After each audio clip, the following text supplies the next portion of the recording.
नाज़रीन आदाब, सेहत की बात में आप सभी का खैर मकदम है। जैसा कि आप बखूबी जानते हैं कि सेहत की बात में हम हर बार किसी न किसी मर्ज़ के बारे में तफसील से बात करते हैं। हमारे साथ डॉक्टर्स होते हैं जो हमें उस मर्ज़ के बारे में बताते हैं और कैसे उससे बचा जा सकता है। जी हाँ, ज़िंदगी है तो बीमारियाँ तो साथ लगी हुई हैं। कभी ये बीमारियां माहौल से हम लोगों तक पहुंचती हैं और कभी हमारे खाने पीने से हम तक पहुंचती हैं।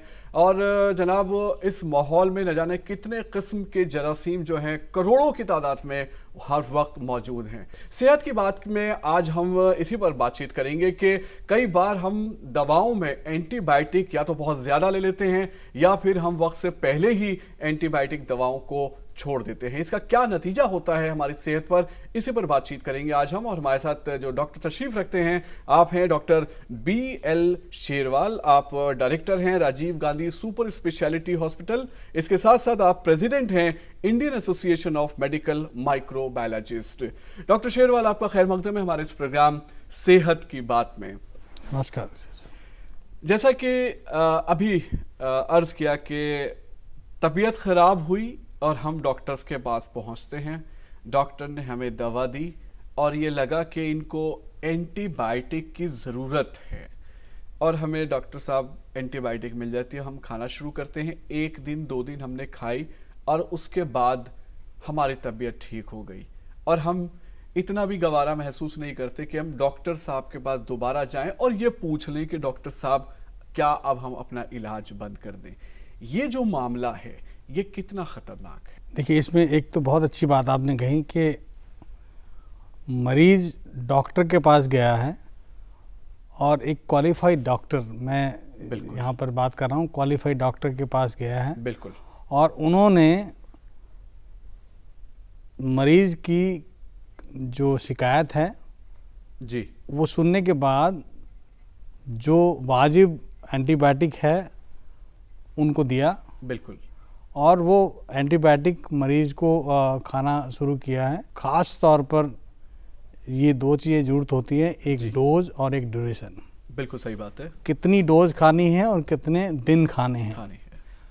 और इसीलिए मरीज़ को कहा जाता है कि ये फलाना एंटीबायोटिक आपने खानी है और 5 दिन के लिए खानी है। जी बिल्कुल। या 7 दिन के लिए खानी है। बिल्कुल। और इतनी क्वांटिटी में खानी है। बिल्कुल।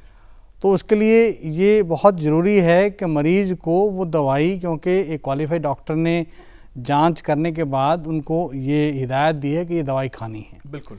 अगर वो दवाई किसी कारणवश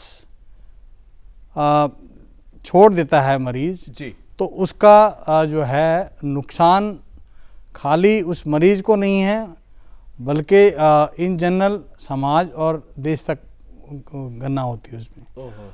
उसका कारण ये है कि जैसे ही हम दवाई को बीच में छोड़ते हैं जी, मरीज़ को लगता है कि मैं बिल्कुल ठीक हो गया हूँ। बिल्कुल सही बात है। जबकि उसके लक्षण ज़रूर कम हो गए हैं लेकिन वो मरीज़ ठीक नहीं हुआ, क्योंकि जब कोई एंटीबायोटिक दी जाती है जी, वो एक पर्टिकुलर कीटाणु के अगेंस्ट या बैक्टीरिया के इलाज के लिए दिया जाता है कि बैक्टीरिया उस व्यक्ति में है, इसी के कारण वो बीमार हुआ। जी बिल्कुल। तो उसको एक पर्टिकुलर डोज और पर्टिकुलर एक टाइम के लिए उसको वो दवाई खानी है। वो नहीं खाया तो उससे क्या होगा, वो कीटाणु जो है उसके अगेंस्ट जो है रेजिस्टेंस डेवलप कर जाएंगे और उसका जो है कुछ दिन के बाद दोबारा जो है मरीज़ को वो नुकसान होगा और फिर वो दवाई जो है उसको या तो असर करना बंद कर देगी या उसको ज़्यादा क्वांटिटी में और ज़्यादा देर तक उसको दवाई प्रिस्क्राइब करनी पड़ सकती है। बिल्कुल। तो एक ये छोटी सी चीज़ है कि दवाई कभी भी अगर एंटीबायोटिक शुरू की है ख़ास तौर पे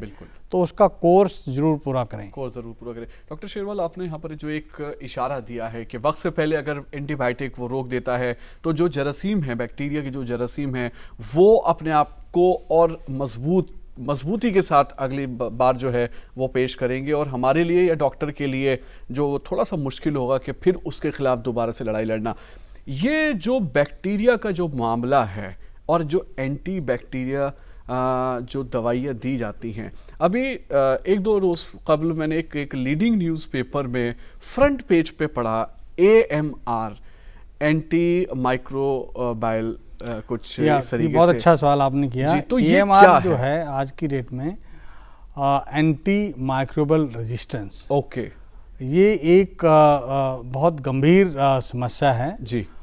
और ये इसके लिए हम सब जिम्मेवार हैं और हमें आम आदमी से लेकर डॉक्टर हो या पैरामेडिकल हो, पॉलिटिशियंस हो जी।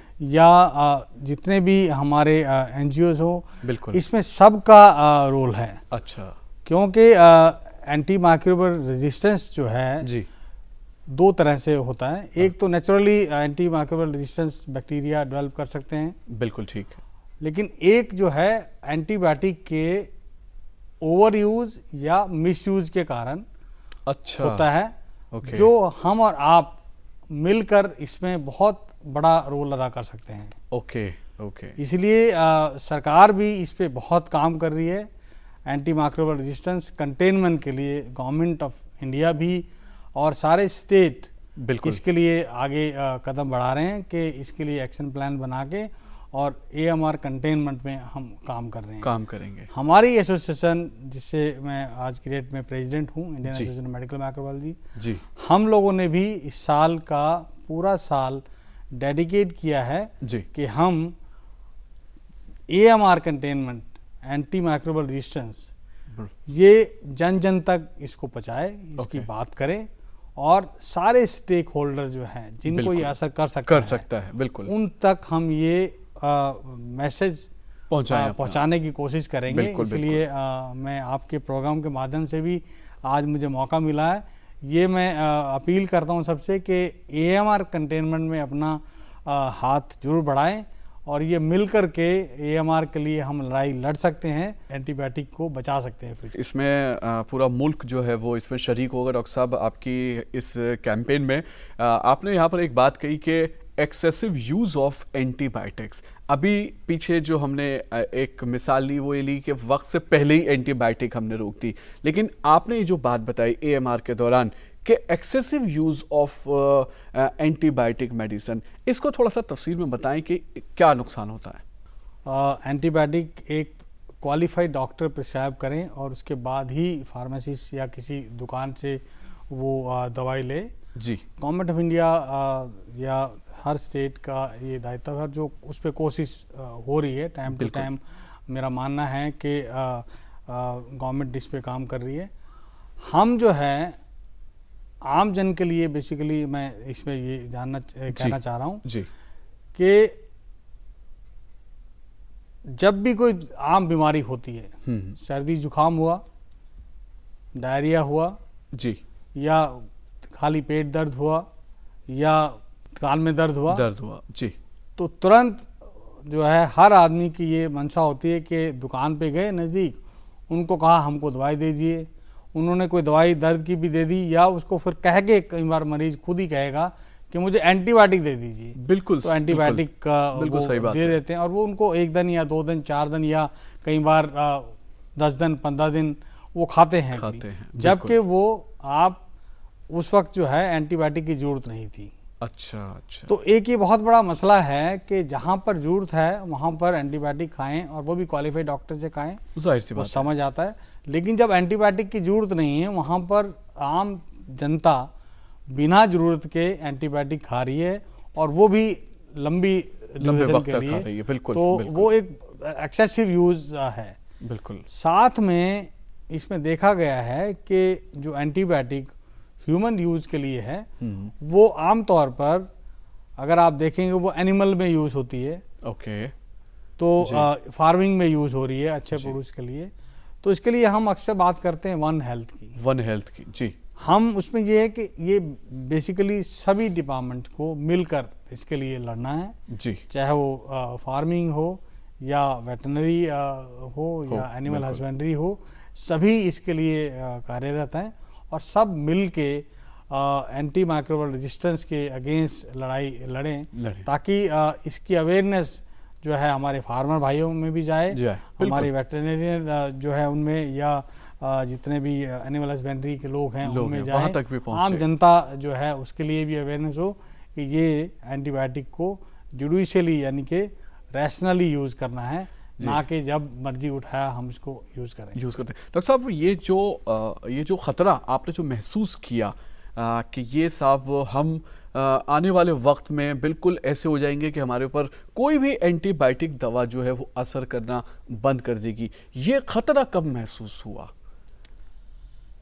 देखिए, ऐसा है कि हम जब भी गवर्नमेंट ऑफ इंडिया की तरफ से मैं देखता हूँ, NCDC, ICMR, ये एक्चुअली बहुत दिन से इस पे काम कर रहे हैं। अच्छा। और एज ए माइक्रोबायोलॉजिस्ट जो है हम जो है जगह जगह से या अपने लैब में काम करते हैं जी। उससे हम रोज़मर्रा में ये देखते हैं कि कितने जो पर्टिकुलर एरिया में हॉस्पिटल में जब आपका हम कल्चर करते हैं जी। तो उससे आपका एंटीबायोटिक सेंसिटिविटी जरूर देखते हैं। अच्छा अच्छा। उसका क्या होता है कि वो एक बेसिकली हम सर्विलेंस कहते हैं, जो एक्टिवली सर्विलेंस करते हैं। बिल्कुल ठीक। और उसके अंदर हमको ये पता लगता है कि कौन सा कीटाणु कौन सी दवाई के अगेंस्ट रेजिस्टेंस है और कितने परसेंटेज में। अच्छा, ओके। तो उससे एक ये डाटा जब बनता है तो ये एक बेसिकली पॉलिसी मेकर्स के लिए बहुत बड़ी चीज़ है। बिल्कुल। तो उसके बाद जो है ना उस पर काम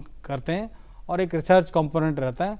उसके बाद हमें पता लगता है कि क्या रेजिस्टेंस पैटर्न अभी डेवलप है, चल रहा है। बिल्कुल। कुछ दिन पहले जैसे हमारा 20-30 साल पहले, मान लीजिए 40 साल पहले, एक कॉमन मेडिसिन है अमोक्सिसिलिन है, वो आम तौर पर एक आम कीटाणुओं के अगेंस्ट जब देते थे तो हम यहाँ जो है बीमारियाँ जो कीटाणु हैं सब उसके सेंसिटिव होते थे और बीमारी ठीक होती। लेकिन आज की डेट में अगर आप कॉमन मेडिसिन जो भी दे, चाहे अमोक्सिसिलिन है या कोई और मेडिसिन हो, उससे ये देखा गया है कि आम कीटाणु जो है उन्होंने रेजिस्टेंस डेवलप किया है उनके अगेंस्ट, और इसीलिए हम हायर उस पर जाते हैं और मेडिसिन जाते हैं तो धीरे धीरे करके और मेडिसिन भी रेजिस्टेंस डेवलप कर रही है। अच्छा। और उसका अंतिम ये होगा कि जैसी जैसी आप 80 साल से हम एंटीबायोटिक यूज़ कर रहे हैं जैसे, बिल्कुल, और जिसे एंटीबायोटिक को डेवलप करने में आमतौर पर 10 से 15 या 15 से 20 साल लगते हैं और बहुत मिलियंस ऑफ डॉलर या पैसा खर्च भी होता है उस पर। बिल्कुल।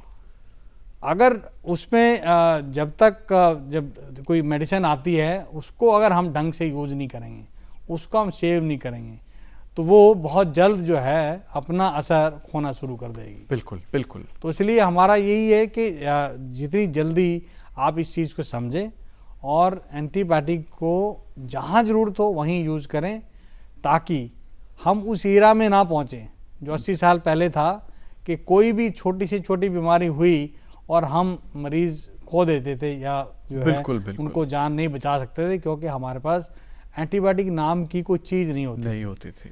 आज की डेट में हमारे पास एंटीबायोटिक है, हम खुशनसीब हैं इसके लिए।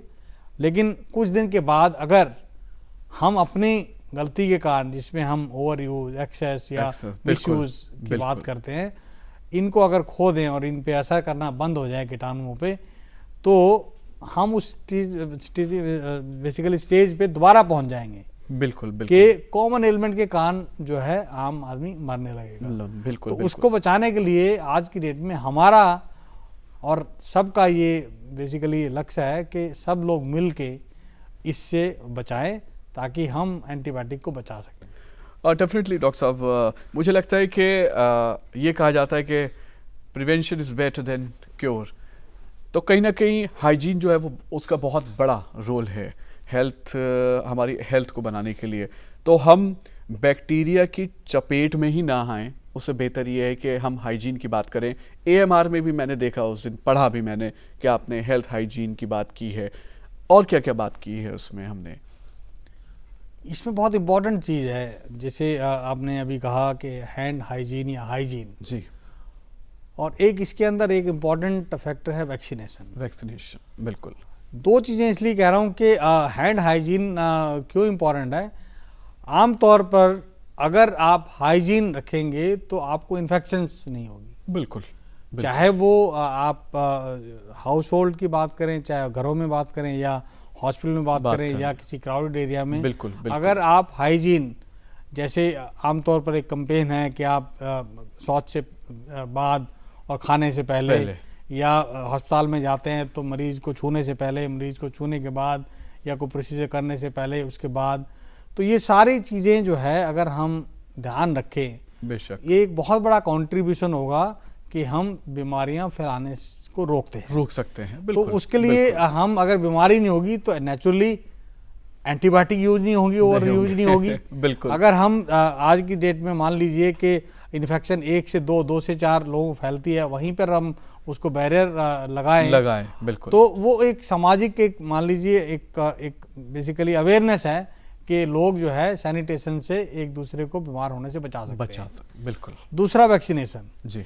वैक्सीनेशन एक ऐसी चीज़ है कि अगर जिस बीमारी के लड़ने के लिए आज की डेट में हमारे पास वैक्सीन है, बिल्कुल ठीक, वो अगर वैक्सीनेशन का कोर्स हम बचपन से लेकर बड़े होने तक हर परिवार को मैं ये चाहूँगा, जो कि गवर्नमेंट तो बहुत इसमें एक्टिवली वो करती है सब, लेकिन हम भी चाहेंगे कि इस प्रोग्राम के माध्यम से कि हर माँ बाप का ये फ़र्ज़ है कि इम्यूनाइजेशन जो है, वैक्सीनेशन हर बच्चे को कंप्लीट कराएं, जितनी वैक्सीन हैं वो सब कंप्लीट कराएं।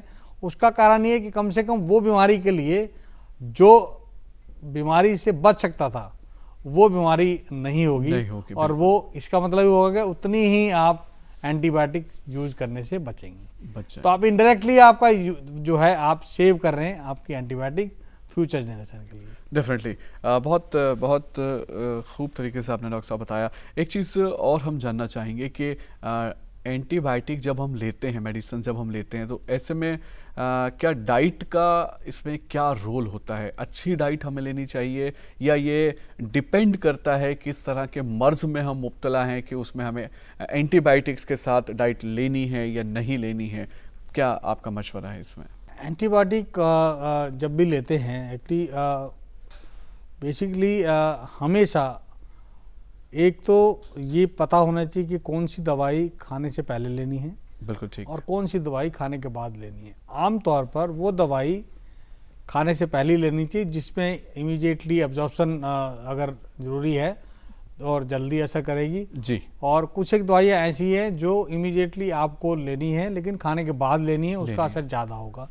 रीज़न ये है कि उसके साइड इफ़ेक्ट नहीं होंगे और स्लोली अब्जॉर्व होगी और लॉन्ग टाइम के लिए ऐसा करेंगी। बिल्कुल। जहाँ तक बात है डाइट की जी, तो क्योंकि जब आपकी जो बीमार होते हैं आप, तो आपकी इम्यूनिटी लो होती है। बिल्कुल। एक तरीका तो ये है कि आप एंटीबायोटिक दे रहे हैं, वो कीटाणुओं से लड़ने के लिए दे रहे हैं। जिस कीटाणु के कारण आप बीमार हुए हैं, अगर उस कीटाणु को पता लग गया तो वो उसको मारने के लिए हमने एक एंटीबायोटिक दी है, तो उस पर असर करेगी।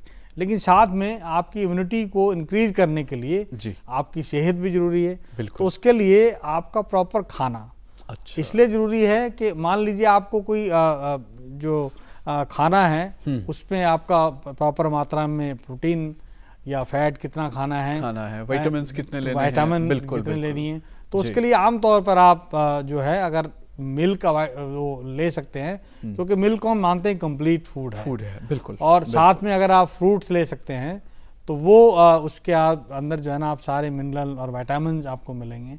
तो इसलिए वो हमेशा एंटीबायोटिक जब लेते हैं तो डाइट का हमेशा ध्यान रखें, उसमें खाना नॉर्मल जो खाते हैं वो खा सकते हैं, लेकिन साथ में अगर ऐड ऑन करें आप अच्छा मिल्क या मिल्क प्रोडक्ट लें और फल या फ्रूट जो खा सकते हैं आप वो खाएं ज़रूरत उसके लिए एंटीबायोटिक के ये नहीं है कि उसका कोई असर होता है, लेकिन उसकी इम्यूनिटी के लिए उसके ज़रूरी है उसके साथ, ताकि जो उसका इम्यून सिस्टम जो है वो थोड़ा सा ताकतवर हो जाता है। बिल्कुल। क्या एक्सेसिव यूज ऑफ एंटीबायोटिक्स से डॉक्टर साहब भूख के ऊपर कोई असर पड़ता है कि भूख खत्म होने लगती है?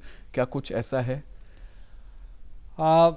एंटीबायोटिक से भूख का कोई डायरेक्ट लेना देना नहीं है, लेकिन क्योंकि कुछ एक एंटीबायोटिक का ये है कि जब खाते हैं आमतौर पर तो उसका अपना एक डिस्टेंस या कोई एक पेशेंट को लगता है कि इच्छा नहीं करती है। हाँ बिल्कुल। तो उसी के लिए बेसिकली उनको ये लगता है कि कुछ मैं नहीं खाऊंगा जो है जी, खास तौर पे बच्चों को आपने देखा होगा। बिल्कुल, तो उसके लिए ये है कि जो चीज़ बच्चों को अच्छा लगता है वो आप उनको खाएं और डाइट का ध्यान रखें किसी ना किसी फॉर्म में। मान लीजिए कोई सॉलिड नहीं खानी तो लिक्विड जरूर दें उनको, जो है ना, ताकि वो डाइट जो है वो इम्पॉर्टेंट है खाने। डॉक्टर साहब ज़्यादातर ये देखा है कि जब डॉक्टर्स प्रिस्क्राइब करते हैं एंटीबायोटिक्स तो उसमें देखते हैं पेट की दवा भी वो अलग से देते हैं कि वो ये एक ख़तरा महसूस करते हैं कि पेट में कुछ गड़बड़ भी हो सकती है, दर्द हो या लूज मोशन हो जाएं, तो क्या ऐसा हो जाता है? हाँ, ये बहुत अच्छा सवाल है आपका। इसके लिए जब भी हम एंटीबायोटिक देते हैं, एंटीबायोटिक जब शरीर में जाती है तो बेसिकली वो अब्जॉर्ब होती है और इंटेस्टाइन के थ्रू ही अब्जॉर्ब होती है और हमारे खून में जाती है और उसके बाद कीटाणु पे असर करती है। हमारे जो पाचन तंत्र है उसके अंदर नॉर्मल फ्लोरा है, जो आम तौर पर हम बोलते हैं अच्छे कीटाणु हैं, बिल्कुल, तो वो उसके कारण जो है वो कम हो जाते हैं। अच्छा, इसीलिए आमतौर पर हर एंटीबायोटिक जो देते हैं डॉक्टर उसके लिए ज़रूर बोलते हैं कि या एक तो आप दही जरूर खाइए, बिल्कुल, और वो भी प्रोबायोटिक दही है, या आप बी कॉम्प्लेक्स लीजिए या कोई भी प्रोबायोटिक वो ले जिससे आपका नॉर्मल फ्लोरा है जो वो बढ़े, ताकि आपको यूजली अगर डायरिया होता है वो ना हो। बिल्कुल, तो वो जरूर खानी चाहिए उसमें डायरिया, तो इससे हम बच सकते हैं इस चीज़ से। बिल्कुल। डॉक्टर साहब, AMR को लेकर क्या मज़ीद प्रोग्राम हैं हमारे मुल्क में, ताकि हम एक इस जो पूरा आपका जो कैंपेन है AMR का, किस सिम्त में लेकर चल रहे हैं, किस सिम्त में जा रहा है? AMR पे एक्चुअली हमारे यहाँ गवर्नमेंट ऑफ इंडिया बहुत एक्टिवली लगी हुई है जी, और उनके जैसे मैंने पहले ही बताया 2 ऑर्गेनाइजेशन हैं, एक NCDC और एक ICMR। उसके अंदर AMR कंटेनमेंट पे बहुत काम कर रहे हैं और उन्होंने ऑलरेडी कुछ लैब एस्टेब्लिश की। अच्छा। और इवन जो आपने शुरुआत में कहा कि AMR आपने पेपर में पढ़ा, वो एक बड़ा कैंपेन ICMR भी लॉन्च कर रही है, क्योंकि ये एक ऐसी चीज़ है जिसमें मिल के, और गवर्नमेंट खाली हम ये कहें कि गवर्नमेंट सब ये करे, इसीलिए हमारी अपनी एसोसिएशन ने भी इसके लिए ये कैंपेन 2019 खास तौर पे हमने ये रखा है कि गवर्नमेंट के साथ अगर हम अपनी तरफ से एज ए माइक्रोबायोलॉजिस्ट, हमारे 3000 से ज़्यादा मेंबरान हैं, उसके अंदर अगर हम लोग अपना रोल अदा करें, बिल्कुल, जहाँ पर हम माइक्रोबायोलॉजिस्ट को, हॉस्पिटल में हेल्थ केयर वर्कर को जी एक वन हेल्थ प्रोग्राम करने की कोशिश करेंगे, जिसमें हम दूसरे महकमे के लोगों को, दूसरे डिपार्टमेंट जैसे वेटनरी या फार्मर्स की बात करेंगे, जी, उन तक पहुंचेंगे। साथ में एक इम्पॉर्टेंट जो इसके अंदर स्टेक होल्डर हम मानते हैं वो आम आदमी, जाहिर से आम आदमी को हम कोशिश करेंगे कि उसके इस कैंपेन के साथ जोड़ें, और हर अस्पताल में जहाँ पर भी माइक्रोबायोलॉजिस्ट हैं, क्लिनिशियंस हमारे जो कोलीग्स हैं और PSM के जो लोग हैं, उनके साथ जुड़ करके हम पब्लिक कनेक्ट, हम अगर ये बात सीधे पब्लिक तक पहुंचा, सीधी मरीजों के या मरीजों के अटेंडेंट तक पहुंचा पाए कि AMR containment, anti microbial resistance के कारण आपको क्या क्या नुकसान हो सकते हैं, और कैसे खाली अभी नहीं अगली जनरेशन को भी इसके नुकसान भुगतने पड़ सकते हैं। बिल्कुल, उस पर अगर हम उन आम लोगों को इसके साथ जोड़ पाएँ, उनको एक मैसेज दे पाएँ, बिल्कुल, कि एंटीबायोटिक कभी भी अपने आप से जाकर काउंटर पे लेकर मत खाएं, ना खाएं। बिल्कुल, अगर एंटीबायोटिक की आपको जरूरत लगती है, आपको लगता है आपको लक्षण ऐसे हैं, तो एक क्वालिफाइड डॉक्टर के पास जाएं, बिल्कुल, और उनको कहें कि मेरे को पूरी जांच करके बताइए मुझे क्या तकलीफ है, ये लक्षण बता दीजिए। क्वालिफाइड डॉक्टर अगर आपको एंटीबायोटिक प्रिस्क्राइब करता है तो मेरी एक और अपील है कि वो एंटीबायोटिक पूरा खाएं। बिल्कुल, बिल्कुल। और उसके बाद एक आम तौर पर अक्सर देखा गया है कि मरीज वो 2 या 3 दिन के बाद नहीं खाते हैं, छोड़ देते हैं। बिल्कुल, बिल्कुल। साथ में वो दवाई अक्सर ये लोग करते हैं कि कोई दूसरा आदमी को प्रिस्क्राइब कर देते हैं सेम मेडिसिन।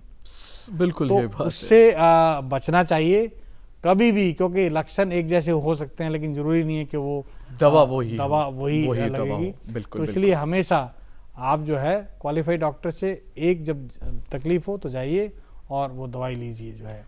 साथ में हम जो है कोशिश करेंगे कि अगर लोगों को अवेयर करने के लिए बिल्कुल हम डिफरेंट स्ट्रीट प्लेज या नुक्कड़ नाटक जिससे हम आम जनता को जोड़ सकें इस कैंपेन के साथ। बिल्कुल, बहुत तफसील से आपने जानकारी दी है एंटी बैक्टीरियल मेडिसिन के बारे में। तो हम ये उम्मीद करें डॉक्टर साहब कि जो नाजरीन इस वक्त हमारे इस प्रोग्राम को देख रहे हैं और सुन रहे हैं बहुत ध्यान से, कि वो इस तरह की दवाइयों को लेकर अब उनमें बेदारी आनी शुरू हो जाएगी, हमें लगता है। जब हम AMR की बात करते हैं, मेरा ये मानना है कि उसको पता नहीं है कि उसके साथ क्या हो रहा है। बिल्कुल सही बात है। अगर हम उसको ये कहेंगे कि आज आप जो दवाई खा रहे हैं इससे आपको फायदा है कितना और कितना नुकसान है, बिल्कुल उसको नहीं पता। वो गया, उसको तो ये लगा कि मुझे बुखार है तो मेरा पहला काम है मैं एंटीबायोटिक खा लूँ, क्योंकि 10 साल पहले मुझे ये बुखार हुआ तो मैंने खा लिया था एंटीबायोटिक। बिल्कुल। तो जब हम उसको बताएंगे कि भाई ऐसा नहीं है, बिल्कुल साहब, बिल्कुल, आप जो है जब तक आपको नहीं लगता कि आप क्वालिफाइड डॉक्टर के पास जाएं, तभी आपको अगर जरूरत होगी तो एंटीबायोटिक खाइएगा, अदरवाइज नहीं तो आपको इसको फायदे की जगह नुकसान होगा, क्योंकि ये एक वायरल डिजीज था, बिल्कुल, या फंगल डिजीज था जिसमें आपको एंटीबायोटिक की जरूरत ही नहीं है, बिल्कुल, और आपने इसको खाया। एक तो पैसा आपका लगा, साथ में रिसोर्सेज हमारे देश के और आम जनता के मान लीजिए वो उसको नुकसान होते हैं। तो उसके लिए बहुत बड़ी चीज़ है कि हम ये अगर अवेयरनेस आम जनता तक पहुंचा पाए, और अगर 10% लोग भी जागरूक हो गए बहुत तो बिल्कुल, एक दिन ऐसा होगा कि वो सब लोग, अगर कोई आदमी उसको मेडिसिन देगा और वो उसको लगता है कि एंटीबायोटिक है, जिस दिन वो आम आदमी उसको रोक के कहेगा कि नहीं ये गलत है, मेरे को इसकी ज़रूरत नहीं है। बिल्कुल बिल्कुल। डॉक्टर शेरवाल, हम आपका शुक्रिया अदा करते हैं कि आपने इतनी तफसीली जानकारी हमें एंटीबायोटिक मेडिसिन के बारे में दी। हम आपके बेहद ममनून मशकूर हैं, बहुत बहुत शुक्रिया आपका। धन्यवाद। नाजरीन, बहुत वाज़ेह तौर पर ये बात आप तक और हम तक पहुंच चुकी है कि जितनी भी एंटीबैक्टीरियल मेडिसिन हैं वो हमें बग़ैर क्वालिफाइड डॉक्टर के मशवरे के नहीं लेनी चाहिए, और जितना इन मेडिसिन्स का कोर्स है हमें उस कोर्स को पूरा करना चाहिए, तभी हम बीमारियों से बच सकते हैं। और हम उम्मीद करते हैं कि जो एक कैंपेन हमारे हिंदुस्तानी हुकूमत ने शुरू किया है, AMR कैंपेन, हम उम्मीद करते हैं कि ये अवामुन्नास तक पहुँचेगा और इसकी इफादियत जो है वो हम लोगों तक ज़रूर आएगी। हमारा प्रोग्राम कैसा लगा हमें ज़रूर लिख के भेजें। हमारा email ID है ddurdufeedback@gmail.com। हमें दीजिए इजाज़त, अपना ख्याल रखिए, अपने पड़ोसियों का भी ख्याल रखिए। आदाब।